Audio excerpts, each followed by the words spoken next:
We'll move on to our next speaker for the evening. We have Ido Rosen. Ido is a second-year student reading for a PhD in Israeli cinema and is at Girton College. Ido, the floor is yours. Thank you. Good evening. I know that I begin this debate from an inferior position. It is hard to imagine a group of people with better rhetorical skills than British English students at Cambridge, and I, on the other hand, am a foreign student from Tel Aviv. When the Israeli actress Gal Gadot, Wonder Woman, speaks with a heavy accent, everyone thinks it's adorable. When I do it, people think, who is this Borat? Who let him into the union?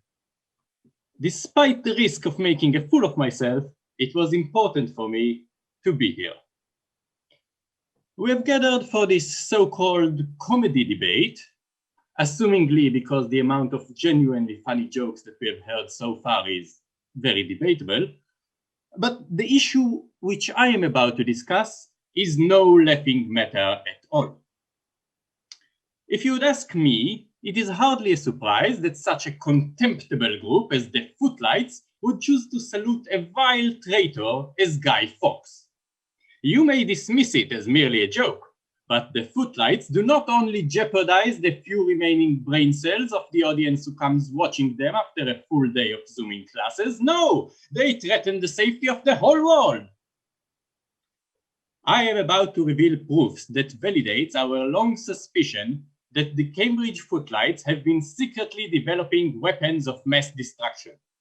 We have reasons to suspect that one of them, I will not mention any names, it was Joe, has been enriching uranium in his kitchen. We sent over inspectors and they told him, it smells as if you are cooking a radioactive skunk in vomit sauce.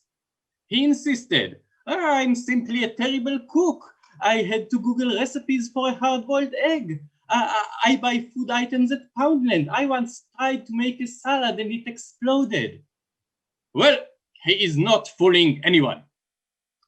Honorable friends, not far from where I live here in Cambridge lies a pond, and in this pond there are ducks. And if there is one thing that I have learned, is that if it looks like a duck, if it walks like a duck, and if it quakes like a duck, it's a duck. What did you expect? But in this case, it's a nuclear duck. Let the only radioactive ducks in Cambridge exist between two slices of bread in pret-a-manger refrigerator as in the natural state of things. My proofs, dear friends, had been obtained thanks to our fine men and women at the Light Entertainment Society's Secret Service. Now I'm about to reveal them, so hold on one moment. Stay with me.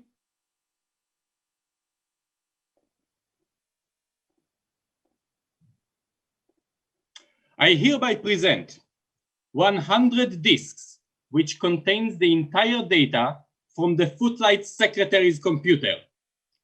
Well, I say 100, but to be honest, 90 is just porn. And I mean, really, what were the bits with the turnip? How do you even come up with? Never mind. That is not what I wanted to talk about. The important thing is that this data proves beyond any doubt that in contrary to the agreements previously signed by the theatrical societies, the Footlights are continuing to enrich uranium in their strive for an atom bomb.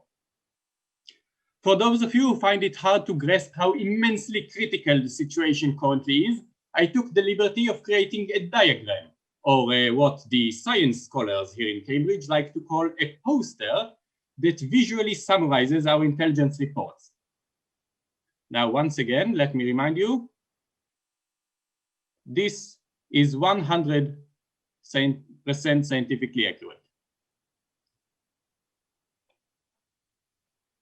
This is a bomb. This is a fuse. This is a burnt pixel on your computer screen. You should fix that. As you can see, by Christmas break, at current enrichment rates, they will move to the final stage. From there, it is only a few months, possibly a few weeks. We must, as Prince Harry told the butler who is in charge of waxing his bikini area, form a clear red line. Now, you know what? That's better.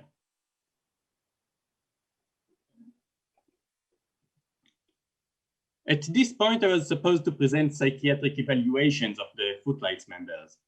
Unfortunately, my psychiatrist friend that was handling this had other obligations this week. You see, he also works as Jeremy Corbyn's therapist. On the last session, he told Corbyn that his rejection of the report about anti-Semitism in the Labour Party affirms that he is in deep repression and denial. Corbyn told him this is defamatory, grabbed his things, and began walking out of the clinic.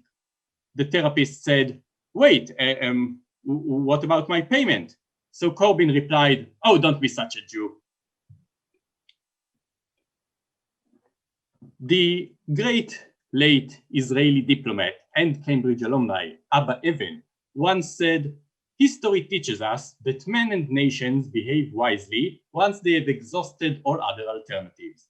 But I say, nowadays, it seems that men and nations first exhaust all other alternatives and then just fire the marketing department, hire a new spin doctor to come up with a fresh logo, and start doing the exact same things over again.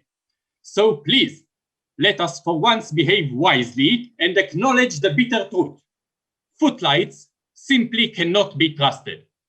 Just like your neighbor down the hall, who returns home and swears that he remained masked throughout the whole time he was visiting a different college, but forgets to mention that he was visiting the other college in order to participate in an orgy. Cannot be trusted. Just like the college nurse, who promises that the COVID test will be done gently and won't hurt, but then, when she pulls the stick out of your nose, you can spot tiny pieces of your brain dangling from the edge. Simply cannot be trusted. The pretty words and promises we hear coming from the Footlights are like wedding vows from Boris Johnson. Simply cannot be trusted. The last thing we want is a nuclear version of the gunpowder plot. So I urge you, it is time to act responsibly. All you have to do is memorize the incredibly catchy slogan, "Remember, remember, the 5th of Notting Hill," which contains scenes involving Rhys Ifans. His character, Spike, the flatmate, we think of him as a lovable goofball, right? But what does he actually do? He forgets to deliver a very important message. He leaks the secret affair. He does not pay the rent, which teaches us that sometimes the people that you perceive as your friends are in fact your worst enemies. And if you will trust them, you might end up dismembered. So from now on, say, remember, remember, or be dismembered. Thank you.